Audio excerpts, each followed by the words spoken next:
This is Canon Fodder, episode 29. We are live from ancient Greece, specifically Athens, and who better to have as my guest than the Athenian Stranger? How are you doing, my friend? Doing well, doing well. Thanks so much for having me on here. I really appreciate this. So I have a running list of guests that I want on Canon Fodder. Astral doing Crime and Punishment was one. Bap doing The Master and Margarita is another, and yourself doing ancient Greek plays, specifically Ajax because it's my favorite. Was on that list. So I'm really happy to have you here, and I'm excited to dig into this text. Look, I just really appreciate you having me on. I mean, I have just a few friends who have some podcasts, and I always go out of my way to thank them so much because it's just an honor for me to, spend time talking with you guys about these things. I really, really appreciate your time even having me on. So, Well, I mean, you are the guy in my estimation that would be able to speak intelligently because a lot of people don't know this play. They know the Oedipus cycle. That's probably what Sophocles is most known for. But this other collection of plays that I have here, it's this Philoctetes, and I think there's one more, but I didn't read that one. These are somehow lesser known, or at least lesser taught plays. And I guess initial thoughts from yourself as to the play. Yeah. I have to confess something is that I have very grand plans for this particular play and a project that I'm doing on one of my projects that I'm doing with modern science and technology and things like that. So I love this play. Um, I really love Greek tragedy in general because, first of all, it's a challenge. It's not at all something that most of us really ever encounter in our own education or anything like that, and it comes across so foreign to us. Uh, but also the fact that what makes it tragedy, and this one in particular because of Ajax and Odysseus, but what makes it tragedy also, I find absolutely fascinating because uh, we're about to engage in a discussion here on only the most important things that matter in life, Mm. the very fundamentals. And so I hope, uh, I've not ever really spoken about tragedy before, Greek tragedy, with other people. And so I hope this is a kind of incentive to get your listeners uh, to give Greek tragedy a chance because we don't see much of it. We certainly don't hear much of it, and not too many people really ever encounter it. So I hope that from this conversation, your listeners find reasons to want to go dive into it themselves. So Oh, definitely. And I mean, you're right that not a lot of people engage in the Greek tragedies, which is a shame because you have the essence of storytelling there, the essence of dramatic irony, the stuff that the greatest writers have been using and cribbing from for hundreds, if not thousands, of years. Well, not thousands, but yeah, probably about 1,000 years. Uh, yeah, it's a real treat to read these. And I mean, depending on your translation, I have a pretty good translation here, and it reads well. It's not some people get bogged down reading Old English when they engage Shakespeare. And I think obviously I think Shakespeare should be enjoyed in the language it was written in. But I don't speak Greek, and I don't read ancient Greek, so I'm gonna have to defer to translation here. But it's readable, and it's applicable, and there's a lot here that especially guys in our scene can definitely pick up. Uh, why don't you go ahead and explain who Ajax is, unless you had another point you wanted to make? yeah, something that just occurred to me, I had forgotten about this. I can't verify this myself because I was already so buried in studies that I never got the chance to watch the show. But a friend of mine told me once that the series, the TV show, the series The Wire, was all based upon Greek tragedy, if you can Mm, believe it. I So could believe that. Now, I mean,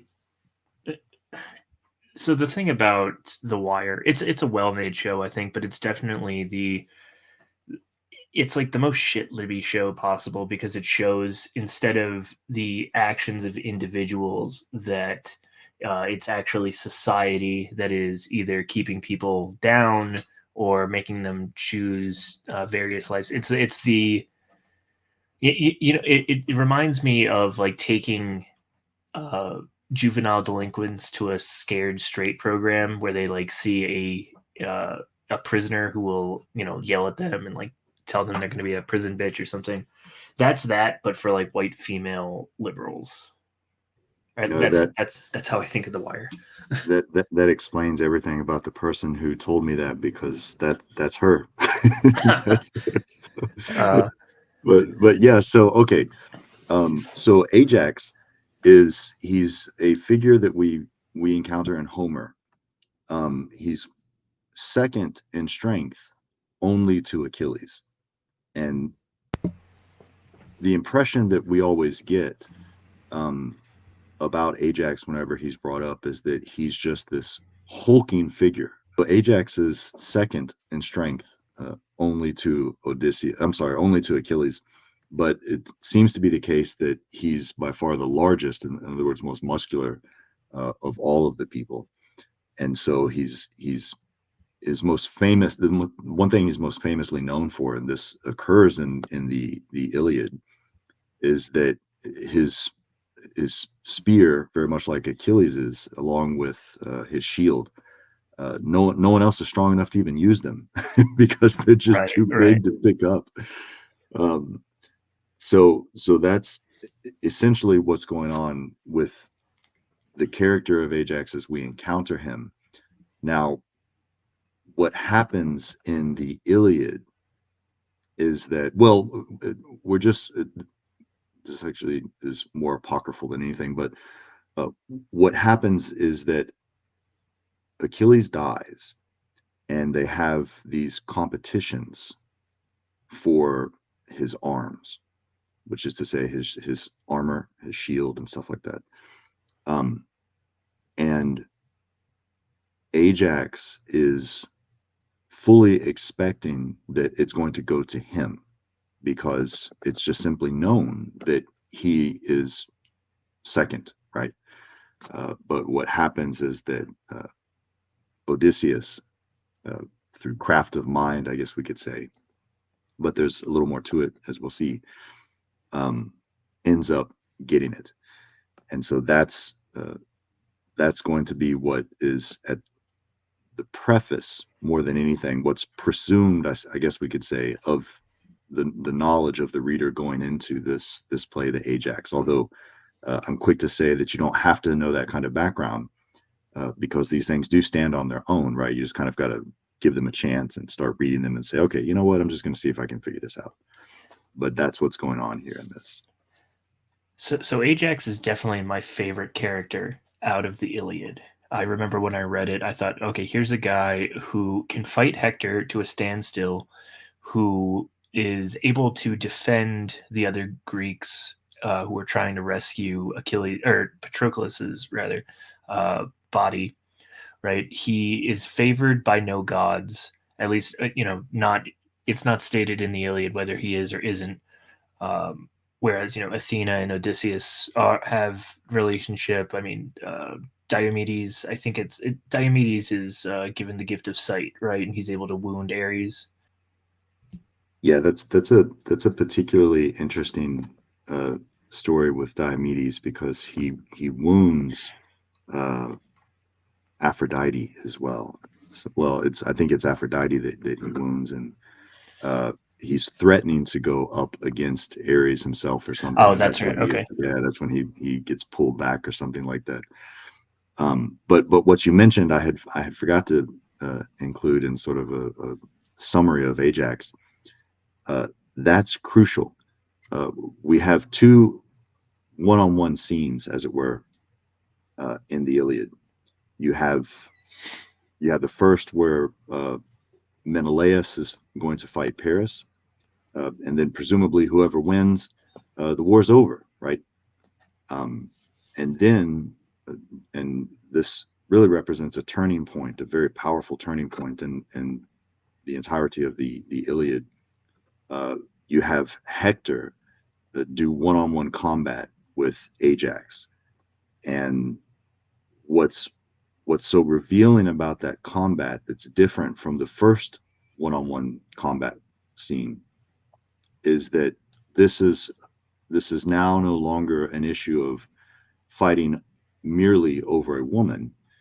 Now this has become an issue of fighting over honor among men. Mm. And so what you have with Ajax and Hector when they fight each other to the standstill is that they're able to fight to the death, but they're also able at the same time to show honor and respect to each other for each other's prowess. And so that's going to be something also crucial for our understanding here of what we're going to see taking place in the Ajax. So Sophocles is writing this play, and Sophocles has a lot of lost plays. I don't know what the exact number is, but he was very prolific in his time, and now we only have about 6. I think the Oedipus cycle, this Philoctetes, and what is the last one? I'll find it because I have the volume right here. But anyway, 6 plays, right? And Ajax, it comes at a time right at what is thought of as the height of Athenian democracy. It's this is the age of Pericles. This is the age of the great Greek philosophers. So we're led to believe that this is a golden age in Athens. As you have pointed out in your series on Thucydides and the Peloponnesian War, Peloponnesian War happens, like 20, 30 years after this play is written, right? And what I love about Ajax is this Sophocles is explaining that there are some holes in this perfect society that they're living in. I think I might have lost you there for a second. Can you hear me all right? Yes, Oh, no, there, I can hear you fine. Yeah, definitely. So yeah, I mean, there's a lot that I could say about Periclean Athens, which you're exactly correct is the backdrop here. Let me just, if you don't mind, let me just read one brief passage here Please. because one of my concerns always is very often what ends up happening is because we in the West, we stand at the tail end of a very long tradition. I mean, we're talking over 2,400 years ago is when this was going on. So there's been 24 years of commentary and scholarship on a lot of this stuff. And so what happens is very often people end up approaching so much of this only through things like secondary literature or history. And I think one of the best comments about Periclean Athens, outside of Pericles' funeral oration speech in Thucydides, is something that comes out of book 1 of Thucydides' Peloponnesian War. And what this is this is the Corinthians explaining to the Spartans the nature of the Athenians. And this is just so beautiful. And I hope that this also maybe encourages your listeners to maybe take a look at Thucydides. I mean, this is beautiful because they really capture everything. We're going to see the problem of Periclean society, or classical Athens, I guess we could say, in this. So this is the Corinthians explaining to the Spartans why the Spartans should take sides with the Corinthians and not the Athenians in this dispute that they're having. And this is what they say. Says they're innovators, quick to have ideas and then to put their plans into action. Your instinct, in other words, the Spartans, your instinct, on the other hand, is to keep things as they are, not to make any new decisions and not even to take the minimum action necessary. Then again, they, the Athenians, are bold beyond their means. They run risks beyond reason, and they stay sanguine in times of trouble. Your way, in other words, the Spartan way, on the other hand, is to do less than your power allows, to distrust even your surest judgments, and never to expect deliverance from dangers. In truth, they, the Athenians, never shrink from action, while you always hesitate. They, the Athenians, are always abroad, while you never leave home. They, the Athenians, expect to gain something by being away. You expect that by venturing out, you might harm even what you have. And then he says, in any military success, they, the Athenians, press their advantage to the limit. Uh, and in defeat, they fall back as little as possible. Their bodies they disown and sacrifice to the service of the state, but their minds are very much their own and acting on her behalf. It says if they fail to go and achieve something they have planned on doing, they believe they have been deprived of what was already theirs. So I mean, just that even just that sentence alone, if they Right. if they Oh don't no. even get to go through doing what they plan, so even just to even have a plan is already to mean that it's ours, right? And And that's the Athens that we're talking about here, that Sophocles is writing in. and that there's such an amazing through line with that and say Pericles' funeral oration, and then the failure of the Syracuse expedition. And we could definitely do an entire podcast just on Thucydides. I know that you've done a lot of scholarship there, and I'm behind. I need to listen to it, but I love Thucydides, and yes, dear listener out there, you need to be reading some Thucydides, because I personally believe that every major conflict can be explained through the lens of an Athenian sea power versus a Spartan land power. Yeah, I mean, and I would go even further and say that what it really comes around to, it sort of transcends the sort of the military element there, and it's the way of a people. It's their daring. That's what's being pitted here by the Corinthians, for instance. They're saying the Spartans are daring, and you are so wrapped up in your own tradition that you don't even realize when innovation has made your ways uh, outdated. In fact, they're actually going to say that quite explicitly in the next paragraph, 71, that the Spartans are just outdated. They haven't kept up with the times. And so what we can see with the Ajax here, and that's what I mean, this is what we're going to see, is that there's exactly as you said, there are certain holes in society that end up, if left unattended, they can shred the society just to pieces. You think of this is a bad example, but in my own mind, I'm just sort of think because I have a cosmology book next to me, I'm thinking of like black holes. Mm, Uh, they're tiny, but if you don't attend to them, I mean, they could just suck up everything. It's like pulling on a thread in a sweater. right. So, the whole thing just comes unraveled. Oh, most definitely. And for all our Weezer listeners out there, there you go. I Uh, was I was thinking the same thing. That's such a great song, by the way. no, I'm a big fan of those first two albums. Yeah, definitely, definitely. So, and yes, in Ajax, we see the consequences of a changing world, right?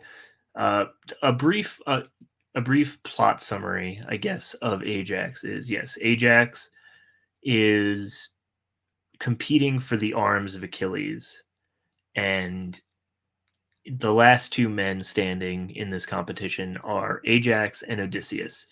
Odysseus, who is favored by Athena, wins the arms through, and this is, I guess the word would be politicking, right? He appeals to Menelaus and to Agamemnon, who then kind of give the decision over to captured Trojan soldiers, right?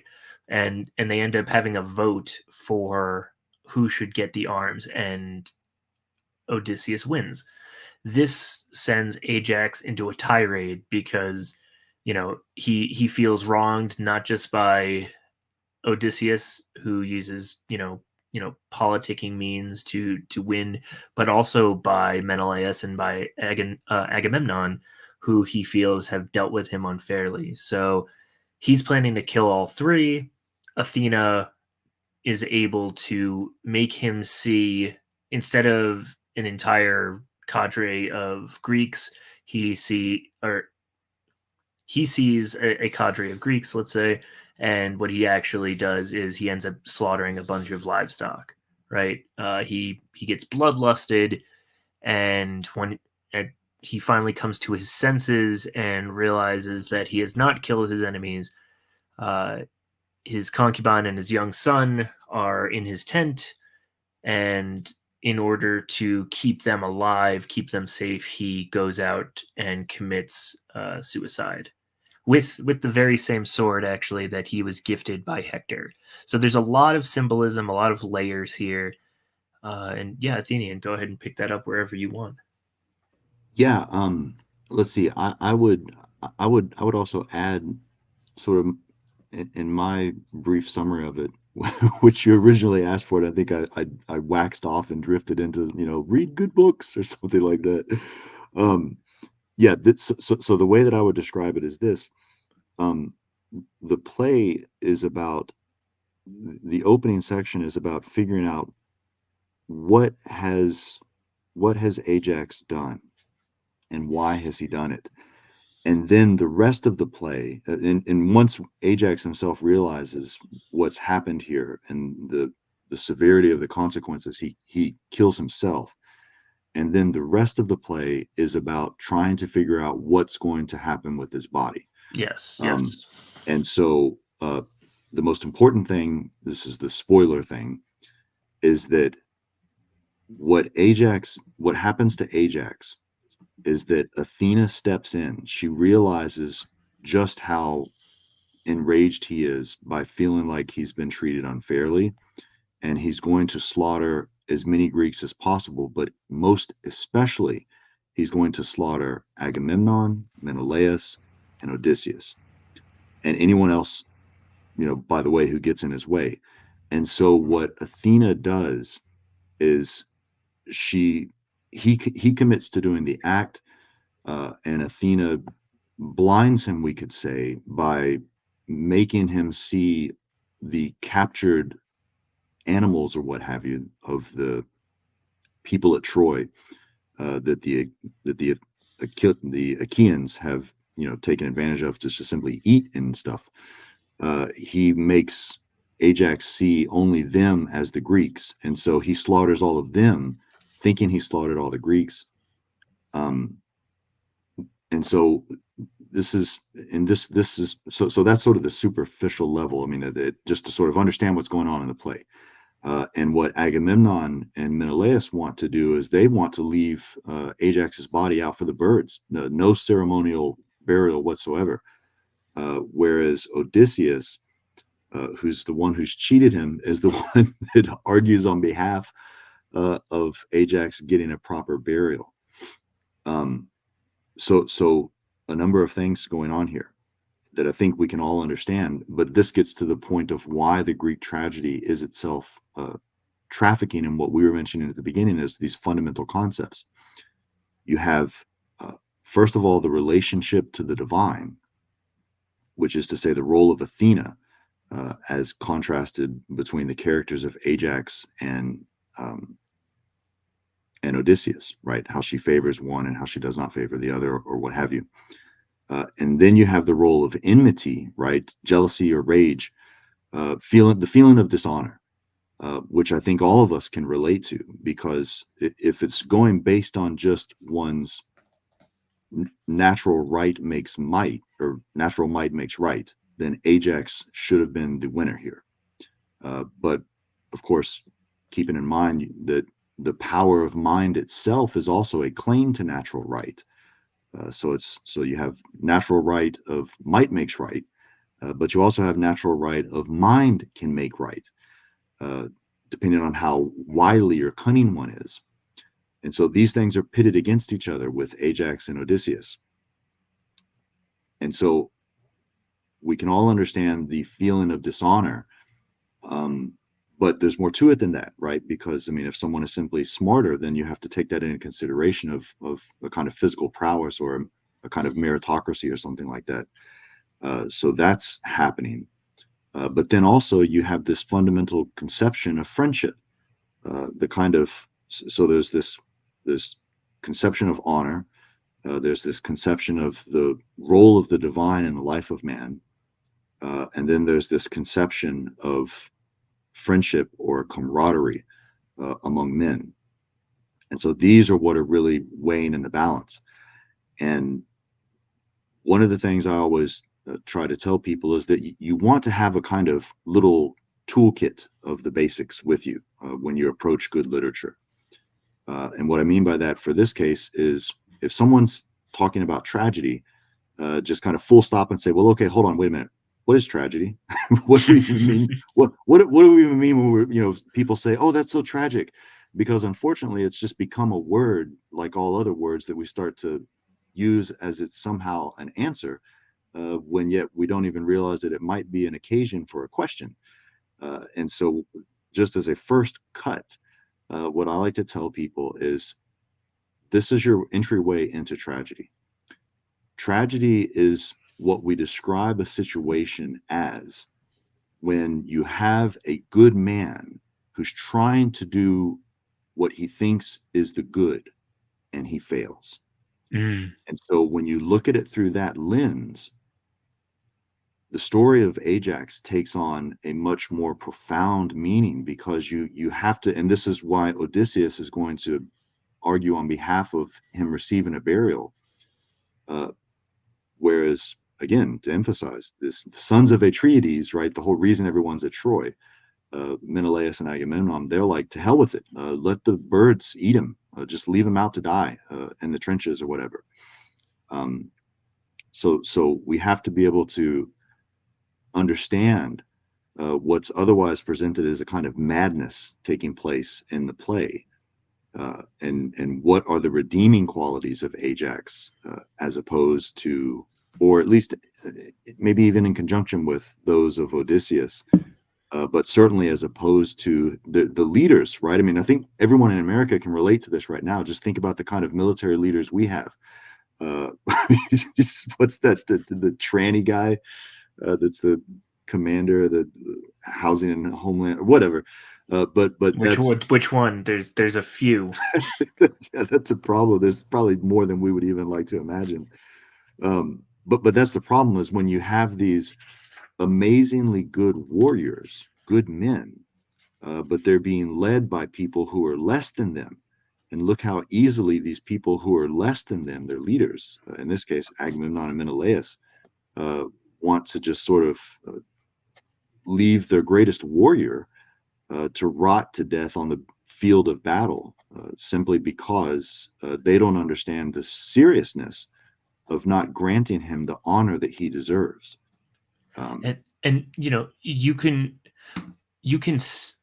empathize, I guess, with Ajax, especially if you've read the Iliad, because many the same impulse that Ajax has is the same reason that Achilles will not take the field of battle.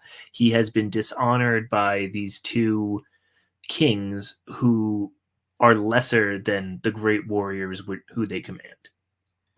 That's absolutely a crucial point, absolutely crucial, because the whole plot of the Iliad centers around exactly that.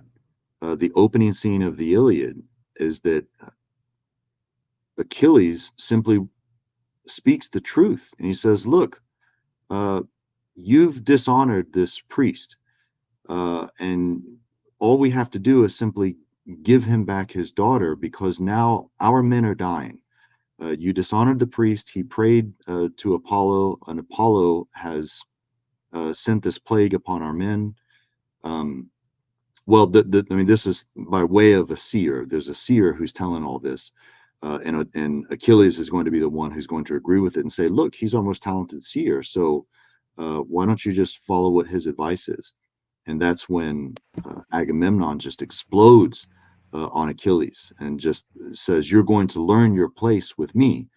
And in fact, I'm not going to give her back. I'm not going to give her back at all. In fact, if I decide to, which maybe I will, I'm going to take your woman myself. And and so he he so dishonors Achilles in front of all, and not just dishonors him privately. I mean, this is in front of all the greatest leaders. That Achilles, Homer tells us that Achilles reaches for his sword to murder Agamemnon on the spot, and Athena steps in. And this is where there's an amazing point of tangency between the Iliad and this play, the Ajax, because uh, what's required of Athena to stop Achilles from murdering Agamemnon on the spot for dishonoring him is not simply that she speaks to him. She pulls his hair. It's said in the text that Athena uh, grabs his hair and just kind of pulls him back a little bit. Uh, we don't get that in the Ajax. Mm. What we do get is Athena speaking to Ajax, but she doesn't use any kind of force. There's no kind of pulling him back or anything like that. And then we have to consider, okay, uh, that could have saved Ajax from this tragic fate.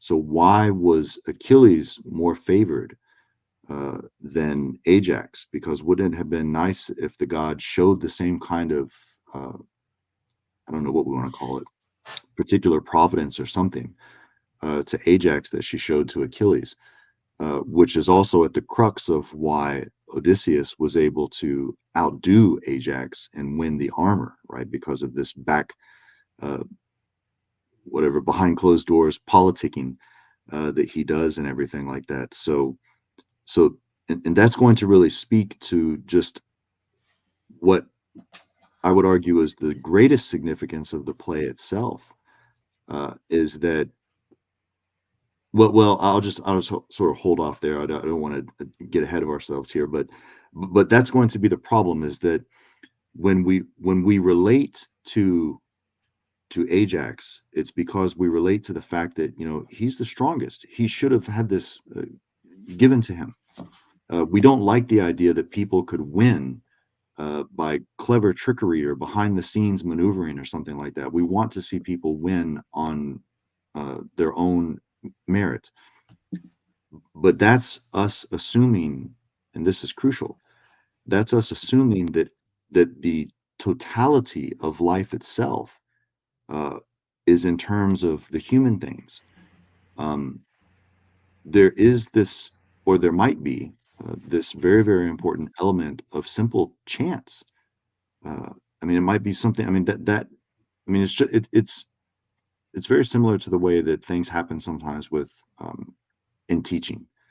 Uh, Very often, professors are no different than the rest of us, and sometimes they simply choose.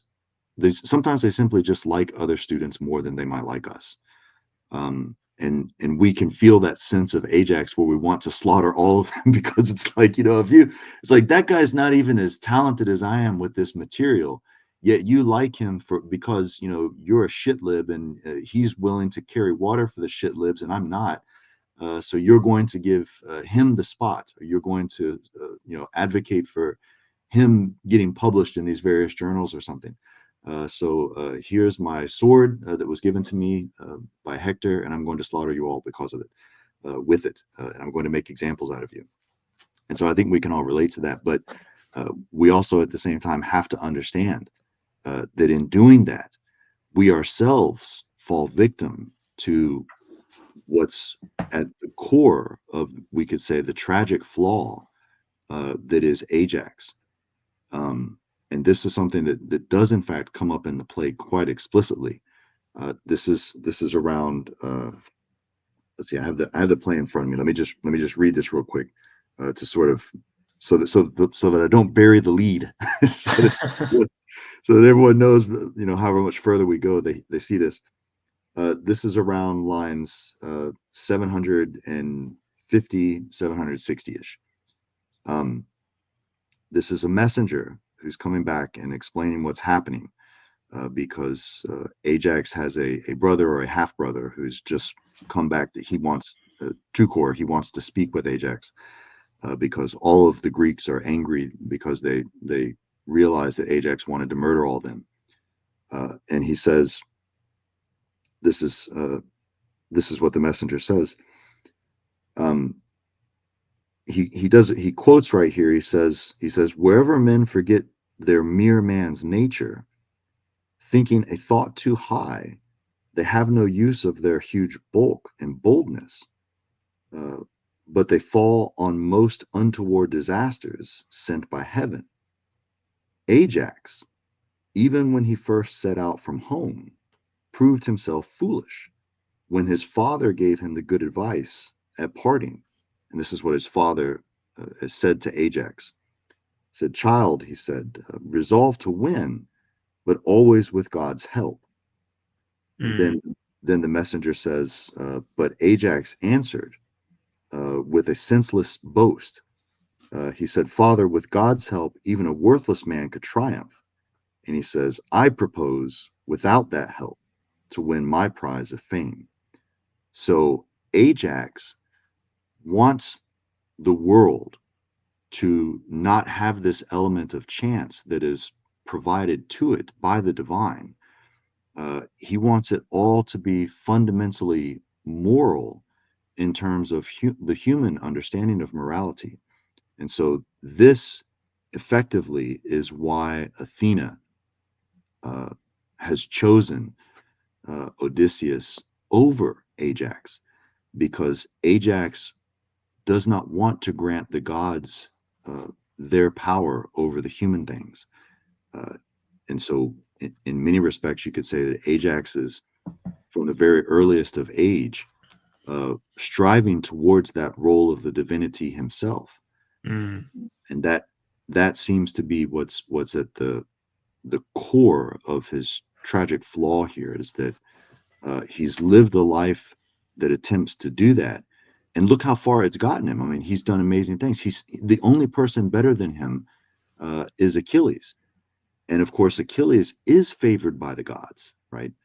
And Ajax does not seem to be that. So we have this limit uh, that Ajax seems to represent, as you were mentioning previously, the kind of symbolism in the play. I mean, I would submit for everyone's consideration that Ajax himself is symbolic of the height that man is capable of achieving in the absence of the divine. Um, and it's his refusal to grant any concessions to the divine that's also going to be at the core of his tragic flaw. I think that's why Athena does not step in the way that she does and stop him from doing what he does, the way that she did with Achilles. it's definitely Faustian, and that term is overwrought and overused these days. But yes, the idea that a man can achieve and that he can build it all himself. It's very masculine. It's the idea it's the ideal that most men strive towards, but needs to be tempered with the idea that the world is not fair, that the world is not an even playing field, and that there is an element of luck or providence or fate that even the strongest, even the best of us cannot overcome. Yeah, that's a really great point, because keeping in mind Faust and Goethe, uh, the reason that Faust is striving is because he wants to know answers to the questions that arise of the what we would think of as the life of the mind. And in this case with Ajax, it's not even the life of the mind. It's more or less the life of the body, and the physical prowess that he's capable of achieving. That so so I think that example of being Faustian is particularly revealing, because it shows just how much deeper the problem even runs, because we're not even at the level of a Faust. I mean, it's certainly the category applies, but with this, we're simply at the level of just strength of the body and stuff. And so that's yeah. Anyway, sorry, I'm just kind of thinking out loud here because I think that there's a lot that can come tumbling out of that comparison right there with Goethe's Faust. Oh, definitely. And so when we look at that idea with something like uh, Periclean Athens, right? To kind of get back onto that track, even if it's just briefly, you expect there's a certain level of arrogance that I think Pericles has, and this could be because we're also reading about Pericles mostly through Thucydides' account of him, right? So this the funeral oration. I remember there's a Cornell professor whose lecture I saw once who talks about. And unfortunately the name escapes me, but he's a big deal, I guess, in classics and in especially this topic. And he talks about how he thinks uh, Thucydides is mocking Pericles in the funeral oration. And again, I know you wanted to stay on the text, but my mind goes like 1,000 different directions, and this No, almost feels no, perfect. you're perfectly fine. You're perfectly fine. So when we see that there is an element of faith, or not faith, fate involved in the actions of men, you could see Periclean Athens, who by all accounts is the most powerful Mediterranean power. They have the best navy in the Mediterranean. They're completely protected and insulated from land attack, and by all accounts, because I mean the Peloponnesian War happens after this play is done, but uh, the tension between Athens and Sparta has been there for forever. So there one could imagine the talk about town is Pericles telling the Athenians how great they are, just based on reading the funeral oration, and how much he really boasts about Athens. And you can see Athens' tragic flaw if we take it if we look at the Peloponnesian War from a sort of dramatic point of view, that arrogance that Sophocles is pointing out in this play is what ends up not only sealing the fate of Athens, but actually it's what kills Pericles. Because yes, their walls are defensive and impressive, but it also leads to disease, and that's what ends up killing a good number of Athenians. Yeah, that's the next thing that happens in Thucydides is we get Pericles' funeral oration, and everything about it is a turn away from the traditional. I mean, he's quite explicit about this, and in fact, one of the most damning lines that Thucydides attributes to Pericles is that Pericles flatly says, uh, "We don't need Homer anymore because we ourselves are Homer. We're capable of being Homer ourselves. We don't. In other words, we don't need the gods Mm, that that Homer has provided us with because we have that ability ourselves." And I honestly believe someone had mentioned at one point to me that I think someone made a comment or something on a tweet that I did that Thucydides has a kind of axe to grind against Pericles or something. I don't think that's true, uh, because all you have to do is look at what's happening in Book One of Plato's Republic, and you see something identical with the youth of Athens, right? The most talented, educated youth of Athens. They're exactly like little Pericleses with what they think about justice and the divine and all this kind of stuff. And so I think that uh, I think it's a fair assessment of what's happening there. And then, of course, immediately after the funeral oration, what we see is the plague. And Thucydides doesn't say one way or the other. He what's so famous about Thucydides, and this is what I sort of get at towards the very end of my discussion on Thucydides, is that what Thucydides says is that he lets the events speak for themselves. mm, he adds uh, the speeches and says, they're the best that I could find if I wasn't present. And of course, he also adds the extremely important caveat. He says also, if I wasn't present, it's what needed to be said given the particular circumstance. So, It's so funny. he I was might, about to ask about the Melian dialogue and what you yeah, thought about yeah, that. exactly, because what Thucydides says is, we have to understand we have two so-called historians. Now, I want to emphasize so-called. From Greece around this time, we have Herodotus and we have Thucydides. Uh, what Herodotus does is Herodotus has gathered all the various opinions and he tells us about all of them. And then he lets us decide what we think is the correct opinion or whatnot. And he tells us what he thinks of them as well. But uh, that's very different than Thucydides. Thucydides just tells us, I've looked at all the evidence, I've inquired into all of these things. Uh, and what I'm telling you in this account of the Peloponnesian War is that it can be relied upon based on everything. So he doesn't tell us what the various opinions are. He just tells us that he's already employed the act of judgment to decide which is most persuasive. And so that's going to make these two very different.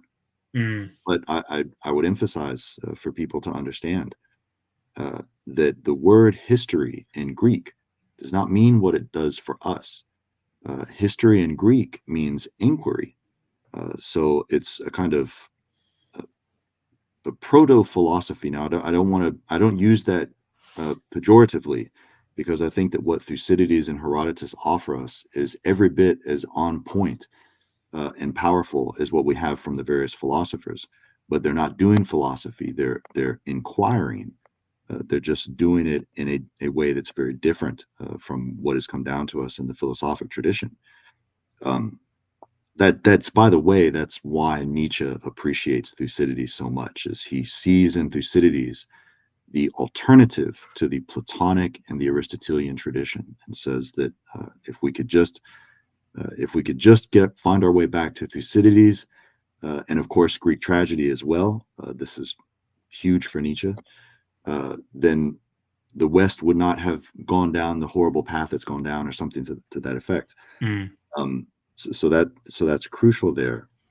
But yeah, I mean, what we have, I think, no doubt, with the time in which these great tragedians are writing, which is to say, so for your listeners, I'll just run down the list.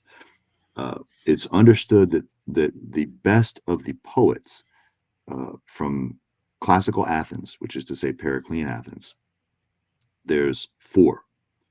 Three tragedians, Aeschylus, Sophocles, and Euripides, and then one comic, that's Aristophanes. mm, So it's going to be those four from which the last 2,400 years, uh, that I love the way you phrased it in the beginning, that various authors have been cribbing from these. So it's those four, just those four, and the entire Western tradition has been cribbing from those, whether it's going to be comedy or tragedy, something like that. And that reminds me. Let me just add one thing, because this is, I think, very important, because it speaks to uh, it's even beyond the modern relevance of this for us. It's right on the cusp of the postmodern relevance for us. Um, this this comes from Rousseau. Uh, and what's so fascinating about it is that even the most authoritative translation of the French into English doesn't even include this in the index. You have to sleuth it out by reading it. Um, I'm speaking of Bloom's translation of Rousseau's Emile. Doesn't even include Ajax in the index. But Rousseau mentions Ajax at a very crucial point. And what people need to understand about Rousseau's Emile, is that it's understood to be the modern or slash postmodern rendition of Plato's Republic. And it's in the education of the young boy as well as the education of the young girl, Sophie, uh, where the question of the divine arises. And that's when Rousseau invokes this, none other than this play, the Ajax. And this is what he says. I mean, I could read the whole paragraph, but I won't really bore your listeners. But what Rousseau is arguing is he's saying these things that we talk about today, particularly Christianity. Uh, he's talking about things like the Trinity, spirit, person, even the word person, but also this philosophical concept of substance. He says no one knows what the hell these things even are, except for very few people. They understand what they are. And he said, and yet everyone speaks of them as if they're a given, as if they understand them. And he says, this is sort of the lead up here. He says, a child does not know enough to be terrified by them. His weak eyes cannot probe their depths. And he says, everything is infinite for children. They don't know how to set limits to anything, not because they make the measure very long, but because their understanding is very short. He says, I've even noticed that they put the infinite less beyond than below the dimensions known to them. They will estimate an immense space far more by their feet than by their eyes. He says it will extend for them no further than they can see, but farther than they can go. He says, if one speaks to them of God's power, they will estimate him to be the measure of the possible. Okay, so that's the key. So if you mention these concepts like God and the divine to children, they will measure them only by what they can see. And remember, this is key to what Ajax has apparently said as a child himself about the divine. And he says, since in everything their knowledge is the measure of the possible. Now that's, of course, Ajax's understanding of things is what's possible, because no gods are allowed to interfere. And he says, such are the judgments natural to ignorance and weakness of mind. And here's the line. He says, and he's talking exactly about this play. He says, Ajax was afraid to pit himself against Achilles and yet defied Jupiter.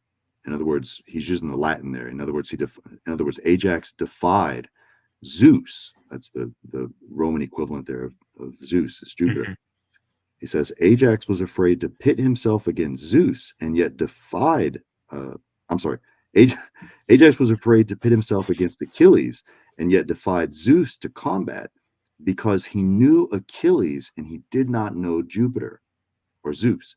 So, in other words, on the authority of Rousseau himself, he's saying that the problem with Ajax, or not really the problem of Ajax, but the problem with man as such, is that we always want to be the measure of things themselves, right? This is sort of the famous Protagorean claim: man is the measure of all things. And what Rousseau is saying is that there's a problem when you enter into the realm of education, particularly educating the youth, with these concepts, because they're not capable of understanding these things. So in some ways, what you can say is that Rousseau is coming to the defense of Ajax, because he's saying, why would someone expect Ajax as a young child uh, to have this need or dependency upon the divine when he doesn't necessarily see the divine, right? And that's the onus on us when it comes to things like what we would otherwise think of as our Christian faith. Uh, this is like, I think it's in the book of Hebrews or something. Faith is belief in what is not seen, but hope for it, right? Mm. And that's really at the core of so very many people's nihilism today. And that's certainly what was going on in Periclean Athens.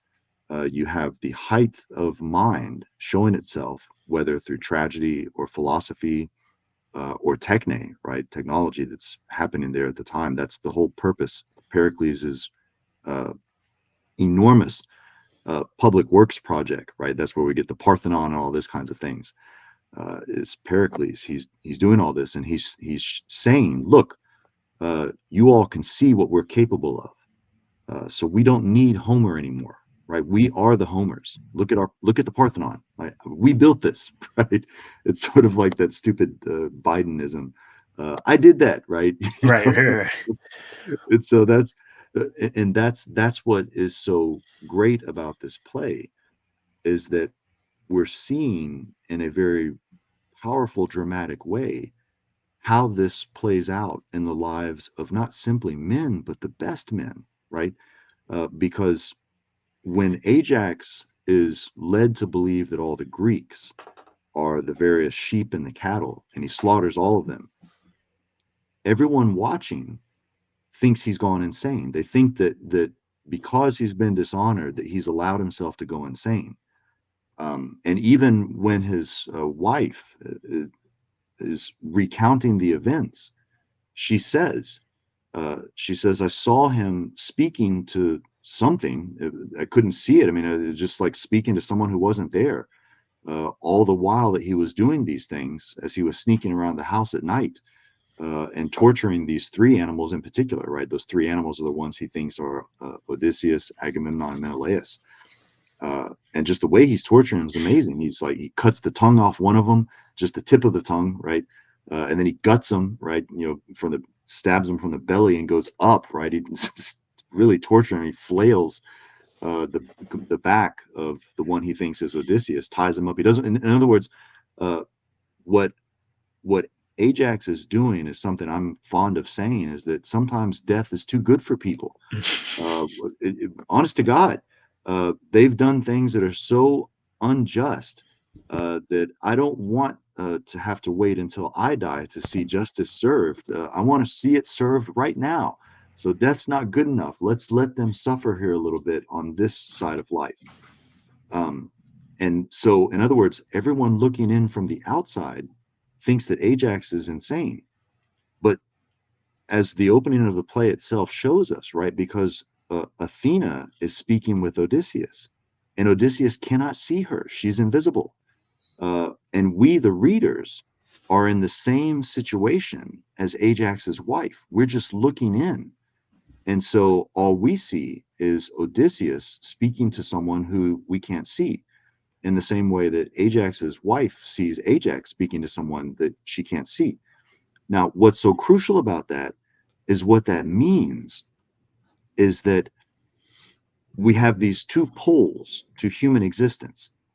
Uh, on the one hand, you have madness. Someone has simply gone insane, right? They're speaking to invisible things while they're doing things that seem inexplicable. Uh, but then on the other extreme, that very same phenomenon is recognized as pious faith. So you have madness and piety forming these two antitheses, it would seem, of the possibilities of man. You could also Uh, say genius. exactly, yes, and that's exactly what's going to happen too. For instance, in the uh, one could say that's the whole point of the Romantics, the cult of the genius in the Romantics period and such. Um, but that's exactly it, right? I mean, that's and we see this happening in front of us, and like I said, in a very dramatic way. And when I say in a dramatic way, what I mean is a very human way. We're just spectators watching the events unfold with all the aspects and the elements of being human, which is to say, all the flaws and greatnesses that are encompassed within a single human, right? That's one of the things about being great. Great men like Ajax have all the potential in the world to perform these great acts, uh, and yet they're still human, and so they have all this that same level of greatness that can go astray. It's very rare that you come across men who are just great all around. Everyone has demons, and I mean that's the whole point of the saying that heroes have no glory at home. Our wife and our kids, they see us fart, so they're not gonna take us serious. Like, what are you talking about? I mean, they're like Athenian, like he's a great guy. What are you talking about, man? I've seen the guy like rip ass that lasts for like 30 seconds and stuff, I've seen this guy lose his temper when the oven doesn't light the gas oven doesn't light up, and he, in a fit of rage, breaks a pot or something. There's nothing great about that. And but that's what makes tragedy so wonderful, is it brings us back to ourselves. Because one of the problems, the great problems, particularly in the West today, is that everyone just takes themselves so seriously in everything that they do. And it's like, well, wait a minute, you have to account for the fact. Uh, I mean, there's an adage. We don't know if it's attributed to, because we don't have the original fragments, but we think that it's given to us by the name of the poet is Terence. And that's a Greek. That's not an African. So let me clarify that. That's a Greek. But but T-bone. but this but the saying, and I think the saying is so perfect because it captures the essence of Greek tragedy. Is he says, "I'm a man, and nothing human is foreign to me." In other words, I am still like the greatness of a man, but there's nothing that's foreign to me that would otherwise be considered just merely human, right? The kinds of flaws and things like that. And so that's what we're seeing here. Uh, the Greeks react universally, except for Odysseus, uh, to Ajax as simply having gone mad and betrayed them. They don't stop long enough to recognize that That they betrayed him. exactly. I mean, I mean, I did. Yeah, I was probably going to be too long-winded about it, but that's exactly what it is.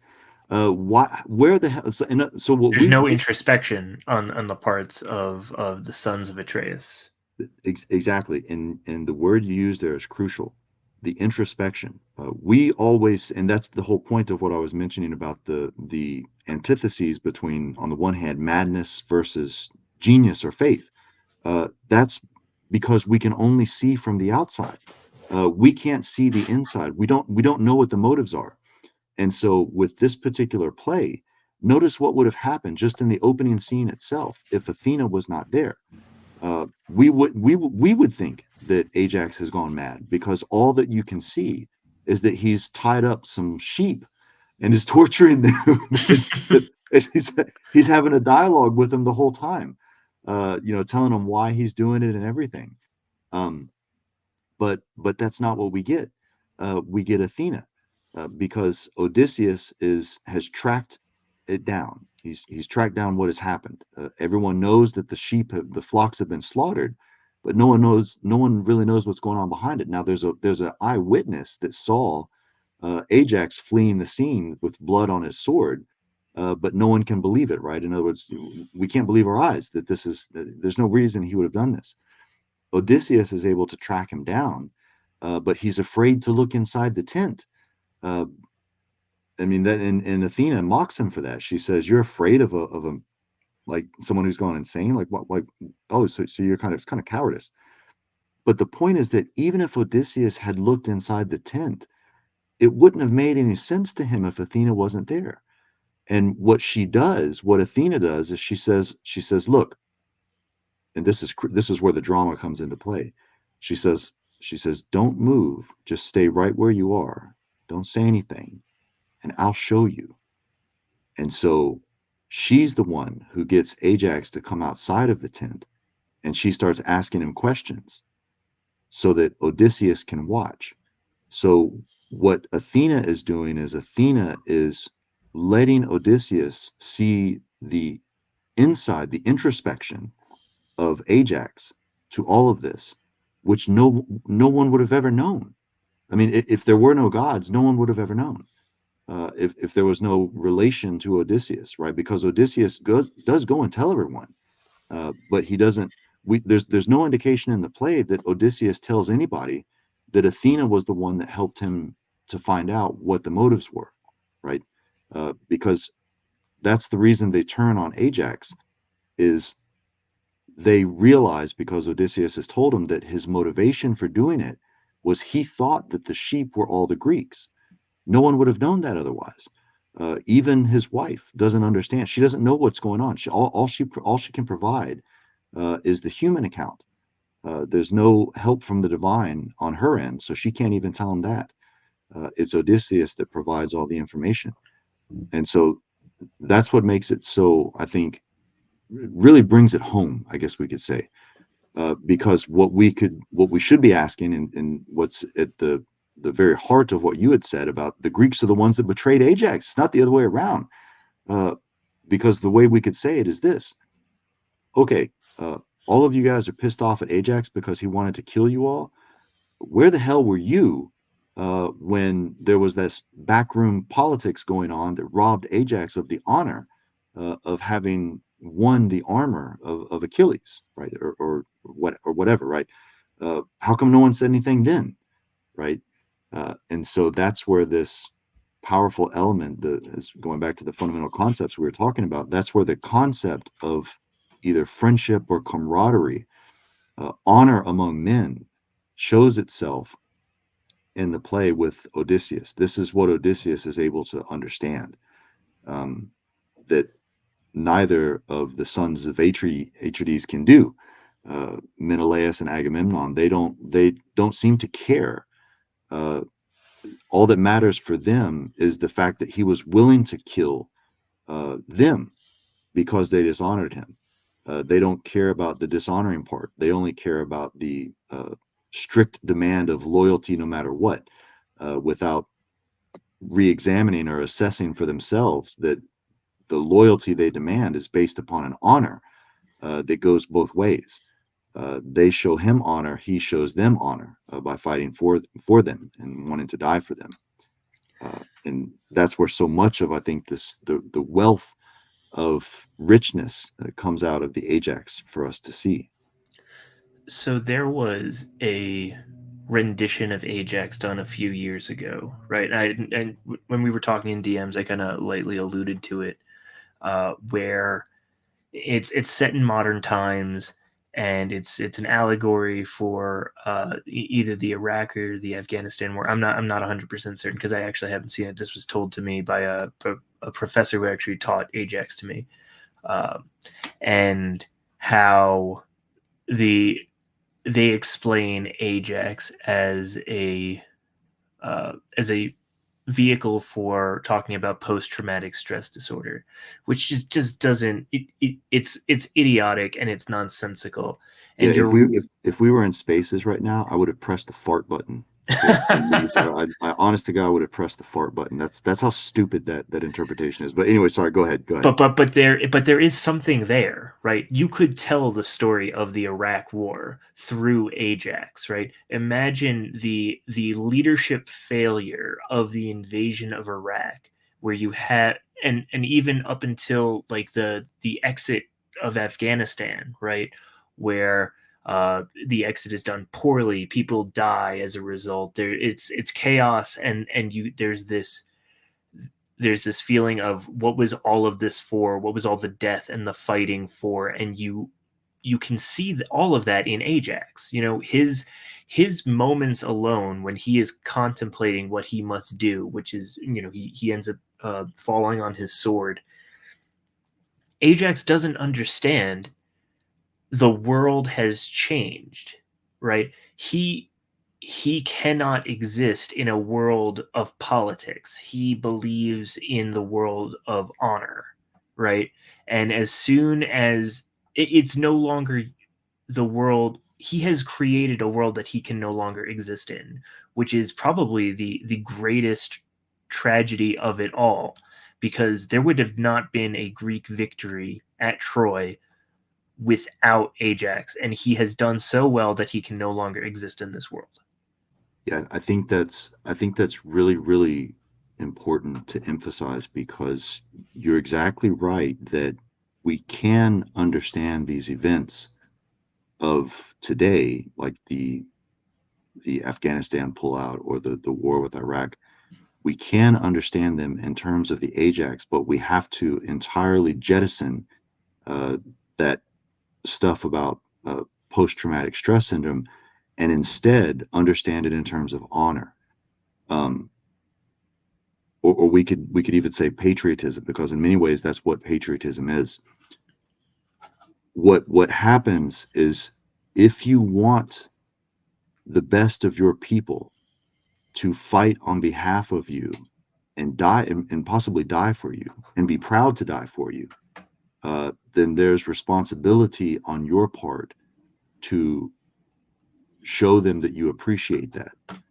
And what we have seen, for instance, in America, this is reflected exactly in the how the recruitment numbers have just plummeted. Yes, yes. Is that people have realized, people are slowly waking up, that we could even call this the boomer problem. We could call this because the boomers still think, the boomers still want to believe in the political leaders having honor for us to want to offer our lives to provide them the way of life that they have. Um, Which is and amazing, yeah, especially because they themselves are the generation of Vietnam who were betrayed by their government. yeah, you wouldn't even know that this was the generation of the '60s. You wouldn't know Oh it, no, no, right? definitely not. I mean, yeah, They have they have short term memory loss or something. It's yeah, I have a lot of problems with the boomer generation. But yeah, no, keep going, please, because yeah, you're right on the money. yeah, no, and I think that that's it would be worth anyone's time to really explore this even further, because this is why these works are of great literature, because they still can speak to us. In other words, not just speak to us, they can still teach us, because they have that kind of enduring truth to them. And the truth is at the political level here that we're talking about with regard to leaders and the people they lead. Um, if you want the best of them, which every leader wants, they want the best of their people to be the ones that are most willing, not just willing, but most willing to die on behalf of defending the way of life back at home. Uh, if that's the case, and it is always the case, then the leaders themselves have a responsibility to understand what constitutes honor among men. And uh, you do not honor the sacrifices of men who died for very specific virtues by throwing those virtues overboard. Like a generation or two later, because if you do that, you will find out that all of a sudden, not only do you have people that don't want to fight for you anymore, they might very well, in fact, want to fight you. They might want to see that you get the treatment that Odysseus gives to those three in particular. I'm sorry, that Ajax gives to those three sheep in particular. Let me, you just Ajax got, would have been at the Capitol on January 6th. yeah. Let me just read here so that your listeners know what he does. Um, Let me see if I can find it real quick, because I bookmarked it because it's so funny. Okay, here it is. Okay, so this is his wife telling the story. Now remember, his wife is the one who's just watched all of it and not seen the hand of the divine involved. So we could say that his wife, uh, Tagmessa, she's the boomer. so so she represents the boomer understanding of politics, and she's just saying that he's gone insane, right? So the wife, Tagmessa, she's the boomer. She's the Con Inc. Looking in and saying the dissident right, they're they've gone insane, right? And this is what she says when she's talking about the three in particular sheep that she doesn't even know who they represent, right? It's only because of Odysseus and Athena tells us what they represent. They represent Odysseus, Agamemnon, and Menelaus. And this is what she says. She goes, one's head. Well, hold on. She says, um, then he brought those bound beasts home, and some he slew on the tent's floor, cleanly with a neck cut. Others he hacked asunder with slashes at their ribs. But two special white-footed rams he lifted up. He cut the head clean off of one of them, and the tip of its tongue, and cast them from it. I'm sorry, shore off one's head. So one of them gets their head cut off. The other one gets the tip of the tongue cut off, and then the tip of the tongue gets thrown in front of it so it can see it, right? So it can't even speak or anything anymore. That's going to be Odysseus, by the way. And then he says, well, I'm sorry, those are the two Atreides. Those are Agamemnon. And then he says, the other he bound upright against a pillar, seized a stout length of harness, made from it a singing whip, two-pronged, two-thonged, to lash him with it. And mid the blows, in other words, while he's striking it, poured forth such awful curses as no man but some demon must have taught him. Okay, so full stop. Now, that is funny. First of all, that should be funny to any man who's honest with himself about having lost his temper, which I think should be all of us. I have lost my temper many times, and it's not something I'm proud of by any means. But looking back, it's quite funny because of the stuff that pours forth out of my mouth. But what's missing here, what Tegmessa doesn't know, which is to say what the boomers are lacking completely, is the motivation for why he is so outraged. They have no sensitivity to that whatsoever.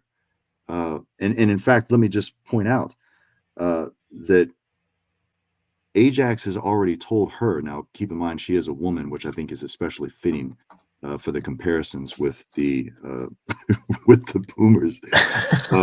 But what Ajax has said to her already, because she started to just offer unsolicited advice. What Ajax has said to her is he's already solved what we would otherwise think of as the woman question.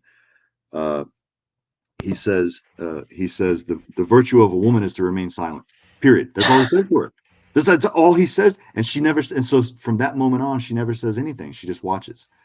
Um, and again, it's crucial though. She has no clue what the motivation is.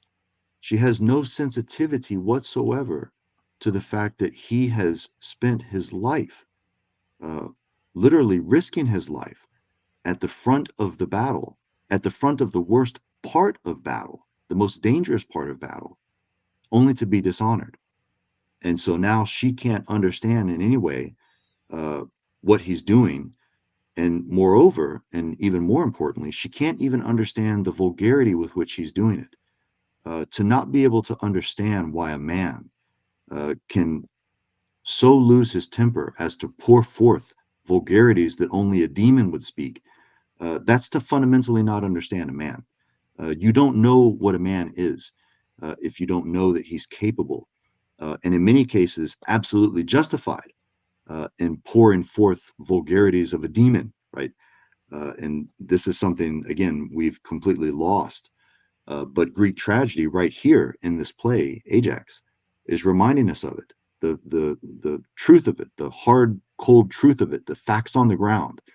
And again, I just think that's so beautiful, because what Ajax is doing to the people who have dishonored him is absolutely everything that all of us as men feel when we see the kind of dishonor that takes place by our leaders towards us. And I think that really uh, rescues Ajax and does in fact hold him up as a kind of very, very powerful hero in many ways. Now his flaw, and again, this is many times you'll have people. So Aristotle writes this book called the Poetics, Mhm. and what Aristotle does is he holds up tragedy as the best form of poetry, and he says he kind of gives these seemingly to gives definitions. He says that he has a very specific understanding of what tragedy is, and part of the tragedy is having a kind of flaw. The Mhm. Greek word being a hamartia, right, where we get our word harm from, or something like that. Um, Right. The and hero's tragic fall, or yes, tragic flaw rather, that precipitates his fall. yes, and but what I want, I say this very cautiously, because I want listeners to really try to avoid that kind of surface level reading, because again, I think that the more important thing for us to understand, so that we understand Ajax, is that he is fundamentally a good man. he has tried to do what he thought was good, and he failed at doing it. And that's when what we would otherwise think of as the madness sets in. It's not madness, it's indignation. It's the feeling of being dishonored. Uh, and all of that, I think, goes back to that crucial element that is flawed in him, which I said was around those lines, like 650, 660, where he's said to have told his father, when his father told him to always do the best, but giving honor to the gods. Ajax's response is, "No, I'm going to be the best, and I'm going to do it without the gods." So that seems to be his flaw. But I think even there too, all of us can understand, uh, because we don't find it particularly manly uh, when we come across people who just seem to slobber over themselves, granting all credit to the divine. You want to when someone has done something amazing, you're like, man, you did a hell of a job, and they might sort of modestly say, you know what, it's that was for the grace of God, there go I, right? Now that was all God's work. It's not really me. It's just God working through me. Well, okay, maybe, um, but we still have kind of problems with that, because we like to see that man has some elbow room there to accomplish great deeds on his own. And so again, I think that there's these redeeming qualities to Ajax, that we can't in any way flatly dismiss him and say, well, he was not a pious person. Well, hold on a second. Let's make sure we understand Ajax, first of all, as well as what we mean by piety, and unfolding into this avenue of free will, human excellence versus excellence that is blessed upon us from the grace of God, etc. So yeah. Anyway. And you said something earlier. You said a lot, and there's a lot of rich gold to mine from what you said. But just before, you talked about how it's not madness but indignation that he's feeling, that Ajax is feeling, and when your worldview is utterly destroyed, it's a mix of both, right? Ajax has gone insane from anger. You could say he's in a berserker state because the world that he knew and understood no longer makes any sense. Yeah, there's another example of this, by the way, in great literature, that I keep telling some of my friends I'm going to do a space or a recording on at some point. I just haven't gotten around to it. It's my favorite play, Shakespeare's Troilus and Cressida. Mm. And what happens in the play is that Troilus, and this, by the way, is also about the Greeks. That's the great thing about it. It's Shakespeare's version of the Iliad and the Odyssey. Troilus, when he finds out that Cressida has been unfaithful to him, he's overcome immediately with nihilism, because the entirety of the world as he has understood it uh, has been made possible by what he expects of the beautiful. In other words, the beauty that he finds in Cressida is kind of reflective of a beauty that he understands to be a principle guiding the entirety of the cosmos. And so beauty itself is what is the guarantor of what we would otherwise think of as intelligibility. Mm. And all of a sudden, when he finds out that Cressida is not as beautiful as he thought she was, then everything else is immediately brought into question as being ugly as well. And in fact, the step that he takes from recognizing that Cressida is not as beautiful as he thought into full-blown nihilism is very short. And what we're seeing is that happen something very similar as that has happened in the Ajax. Ajax understands the world in terms of honor among men.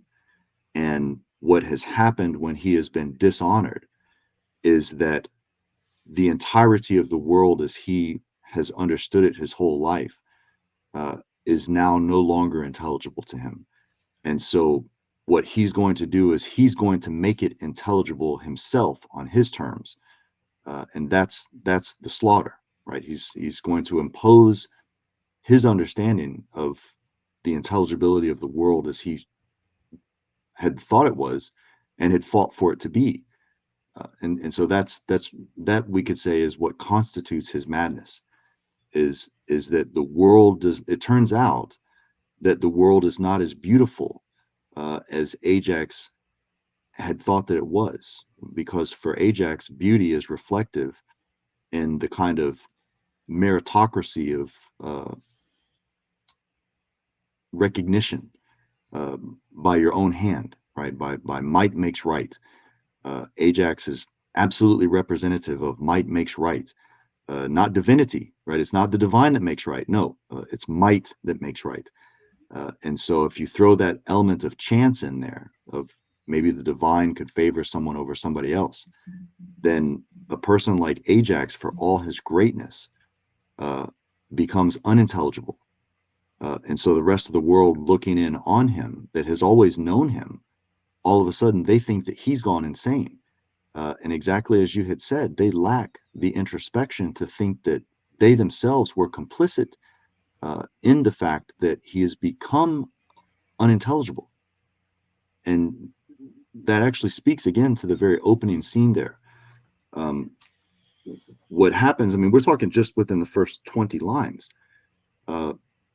What happens is we meet, the play opens with Odysseus snooping around Ajax's tent. And Athena immediately asks him, she's like, "What are you doing?" And we're told explicitly that it's only the voice of Athena, not her person. So Odysseus is engaged in the activity of madness that is going to be held up to us subsequently as Ajax. Ajax doing something having discussions with someone that doesn't seem to be there. And in my translation, which is an otherwise a very good translation, what Odysseus says, this is Odysseus for God's sake. In other words, this is Odysseus without Athena having shown him what the motivation is for why Ajax has done what he's done. And what Odysseus says is, he says, he's done a thing. In other words, Ajax has done something. And he says, sometime last night is when it happened. And the translator here translates the Greek as following. It says, what he has done is an act of staggering horror aimed at us. Okay, so full stop. What is this act of staggering horror? Well, I checked the Greek because I was like, it's kind of curious what the Greek has to say on there. What's he translating this as? And it turns out, and this is fascinating, the word that's being translated for staggering horror here, literally, and I mean literally, etymologically, it means invisible. It's askopos. In other words, the A in front is an alpha primitive, which functions as like our non, right? Put a prefix non in front. So the word there is scopos, which is to be visible. So you put the alpha primitive in front, and it means to not be visible. So what Ajax is guilty of is doing something that's invisible. That's how impossible it is for the other Greeks, but most especially Odysseus. Odysseus is the one who knows the mind of men. But even Odysseus says it's invisible what he's done. In other words, the intelligibility of what Ajax has done is so incomprehensible that we can't see it with our eyes wide open watching it, right? And that's precisely what you're talking about there, as a person like Ajax is unable to accommodate himself to a world that is changing at the level of fundamental concepts. Now, that's not necessarily a bad thing, because again, what would Ajax, would we still have the same kind of Ajax if from the earliest of age he was taught to believe that things do change at the level of the fundamental, right? Would he have tried as hard to be as great as he was? And that's where we get the elements of tragedy. It seems to be the case that it's not just a particular, uh, as you had mentioned, it's not just a particular worldview that's being put in danger here. Uh, this is any understanding of morality that is fundamentally human. So human morality itself is what's being questioned here by the author of this text here. Uh, if you don't allow for the element of chance, for the elements of the divine, you will always end up with this situation. Or you might very well, and chances are very likely, you're going to end up with this situation because the things that motivate men to be great men always depend upon durability, Mm, right? I mean, we would not have had the great soldiers go off to Afghanistan or Iraq. They never would have enlisted if they knew that they were going to be fighting for the kind of virtues that are held up today. right. If the soldiers who enlisted during 9/11, and there were a lot of them who did, if the people who enlisted in 9/11 knew that there was going to be the kind of pullout that happened in Afghanistan under Biden, it's very doubtful they would have enlisted, because men will only fight and die for things that they understand are going to be enduring, they're going to last. And so that's at the core of the what makes this play a tragedy, is that you will always have at some point leaders who are not great, but at the same time you will always have at some point fighters who are great, and chances are you're going to have, you know, well, I mean, you have to try to figure out, you're going to have more of these or more of that, but the point is that it's going to occur simultaneously, uh, which is to say you'll have great warriors and weak leaders at the same time. And what does that signify for the durability of man as such, if he doesn't recognize that there might have to be an element of the divine here, because otherwise you're never going to have that fundamental element of patriotism. You're not going to have people who are going to want to fight and die for the homeland if they know from the very beginning that the homeland changes, just as much as a just a like a woman, really. I mean, we'll just say it. If the caprice of a woman, if that's what the homeland is, then are you going to have men go off and want to fight and die for that? Mm. Well, they're not. And it's funny too, because so I've been thinking, oh, several scriptures have come to mind as you've been speaking. One of them would be the parable of, when Jesus is talking about, well, where are you going to build your house? Are you going to build it on a bed of sand or a bed of rock, right? And when change does inevitably happen, the man who sets his house on a stone, on a bedrock, is not going to be moved, and the man who sets his house on sand, his house is going to be destroyed. So every person has this fundamental, you could even call it like an axiomatic presupposition, like for how they see the world, right?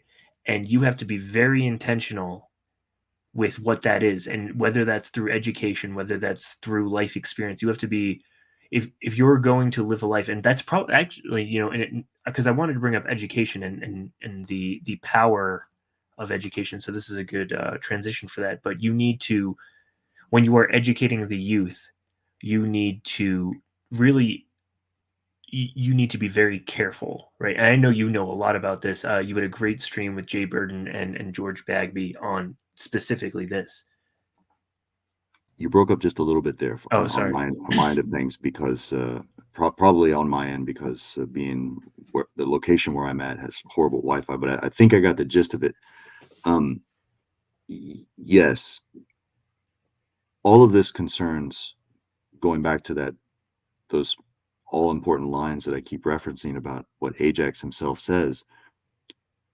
His father wants him to strive to be the best while recognizing the divine. The son has not taken that lesson. The son, Ajax, is, in fact, he corrects his father. He says, no, because if that's the case, then any coward can be just as good as a great man. He says, I'm going to do it without the assistance of the divine. Now, that's shocking to us, and we immediately say, well, whoa, whoa, whoa, whoa, whoa, that could be very impious. But we need to allow for, this is where we on our end need to allow for a certain amount of elbow room and recognize that there is honor. It's honorable. It's not simply an impiety to want what Ajax wants. In other words, it's not simply unreasonable to want as a man what Ajax wants.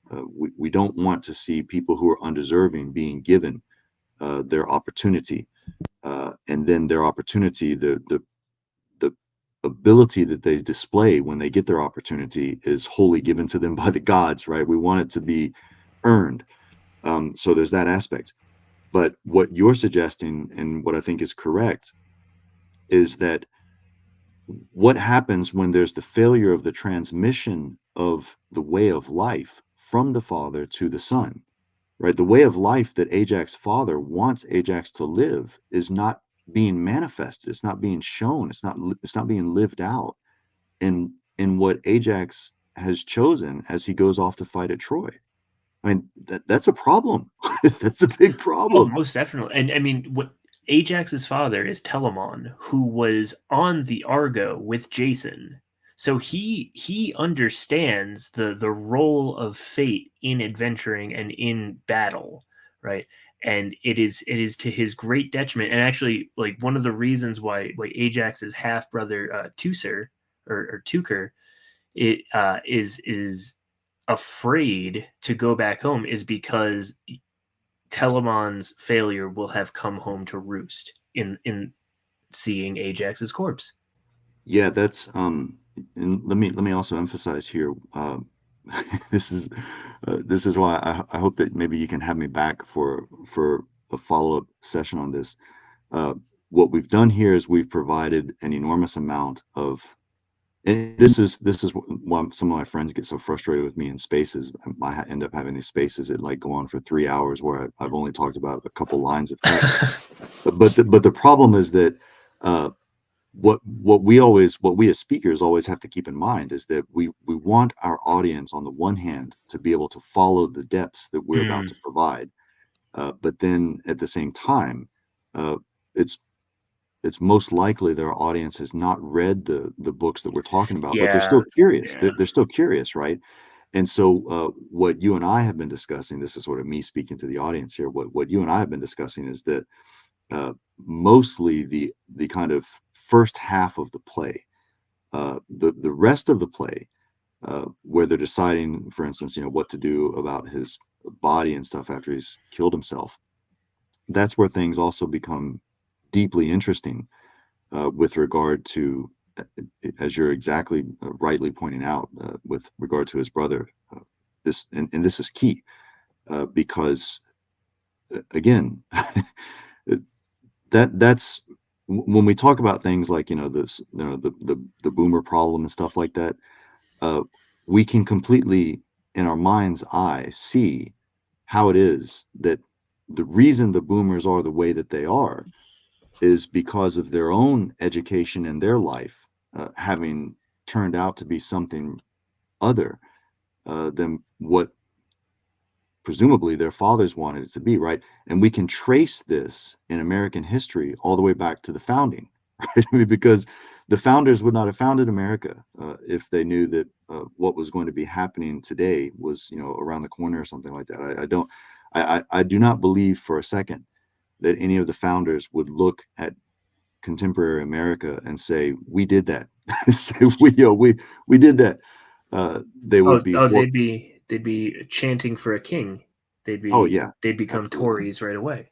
Yeah, absolutely. They would be mocking us and saying, you have not lived up to what we expected of you, because we at least had the stones to be revolutionaries, whereas you guys just sat on your couch for a few years and binge watched Netflix, while your leaders, made the floor at the grocery store so clean that you could eat off of it, in the name of a virus that only affected like 1.1% or something of the Yeah, demographic. it is Yeah, very, very small.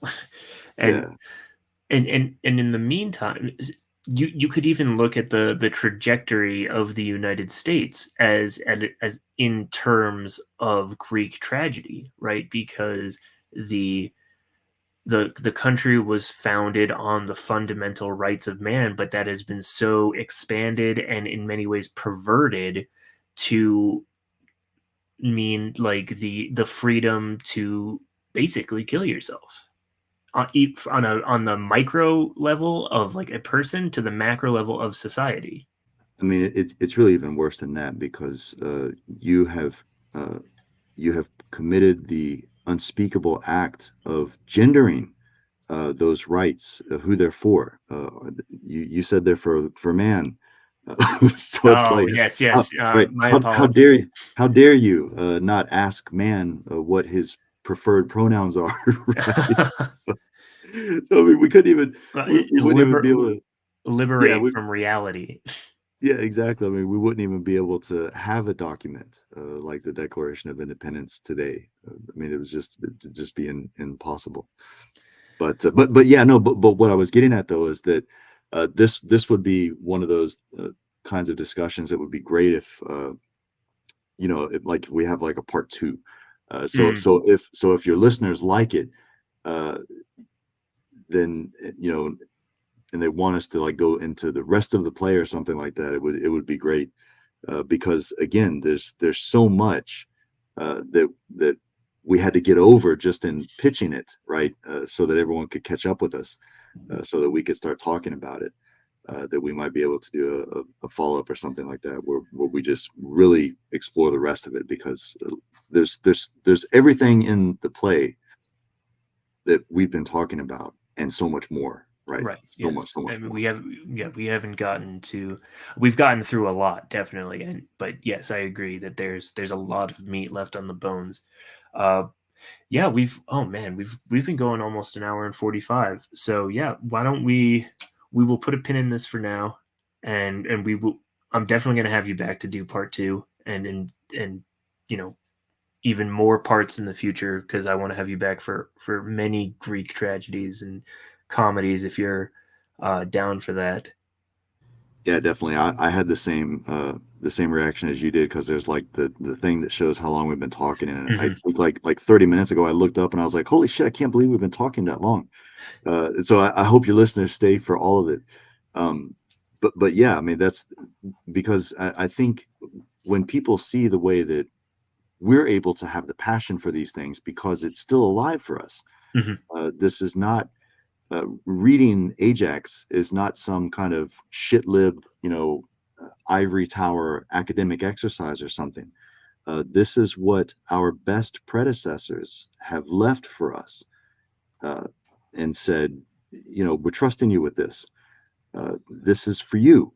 This isn't for necessarily the shit lib academia or anything like that. This is for you, because it has so much of what is important in life in it.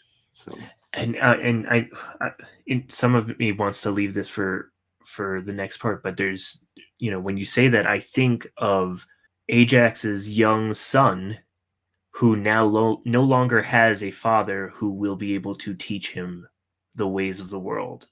yeah, and even there, it's worse, because the rest of the world understands his father as having gone mad, right? That I mean, that's what he's going to have to grow up in the shadow of that, of, oh, you're Ajax's son, right? In other words, everything that's contained within the O, right? Well, what rumors have you heard that I have to correct, right? And so that's what compounds this problem even more, when you speak of it in terms of the transmission uh, of the proper way of life from father to son, to father to son to father to son.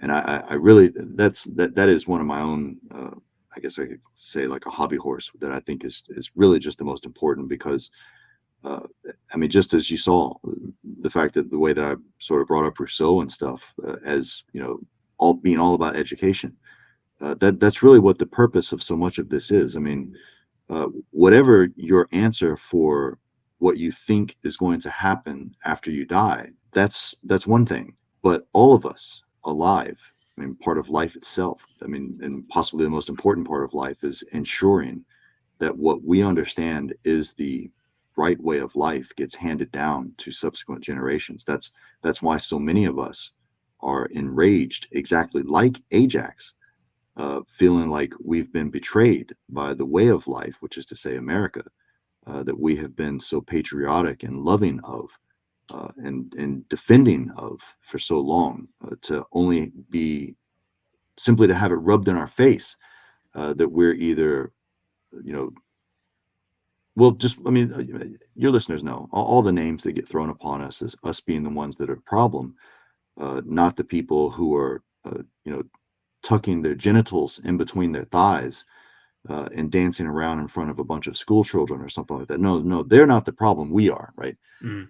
And so, And you it, could say that the problem of modern academia and even just like public schooling is that you have a lot of fatherless children being told who their father is by the people who betrayed that father, if that makes sense. yeah, absolutely. It's the rewriting of family history is what's going on.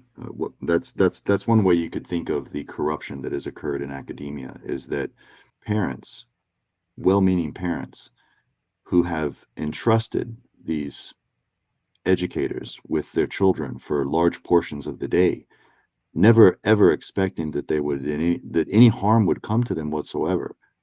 Uh, what those educators have done is deliberately and in very concerted ways, gone about, uh, teaching those children that it's their fathers that are the problem, and so, uh, you know, there's they're rewriting what the family history, not simply of America itself, but also of individual families, at the most basic level and stuff. That's, I mean, that's it's one of those things where it's like, okay, I see what Ajax did to those, cattle, in his tent, and I'm thinking I could improve upon that a little bit. I think I could And be, millstone stock is going to go up.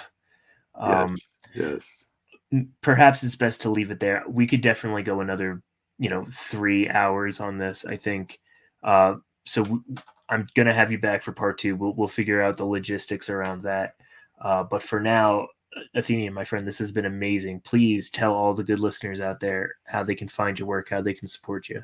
Yeah, I mean, just, my Athens Corner website is the place to go. I put a lot of that stuff that's on there, uh, well, not all of it, but I put a decent amount of it on, like Apple and Spotify and stuff. I try to do it, as much as possible, for free. But, I mean, you have to cover the cost of, just being able to put it out there in the public and stuff. So, if you're a subscriber, paying subscriber, you get all of the entire series that I'm doing for free and stuff.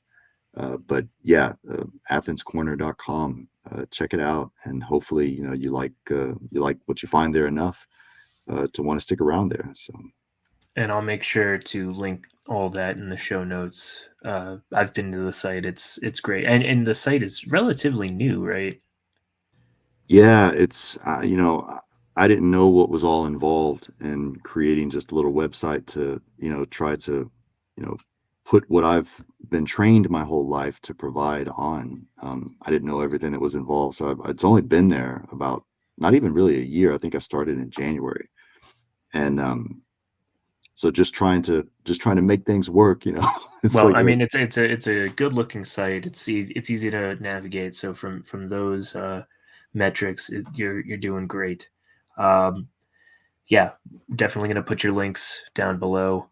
Uh, As for me, you know where to find my work. If you want to become a supporter of the Double Dealer, the best way to do that is to buy a magazine. Issue 12 is out right now. Issue 13 will be out this summer, probably around July. If you really like our work, you can become a paid subscriber on our Substack. We're figuring out rewards and ways to say thank you for that. One of them will probably be you becoming a guest on Canon Fodder, as well as a few other goodies that we're cooking up. I don't know how to end podcasts, so we'll just say insert ending here.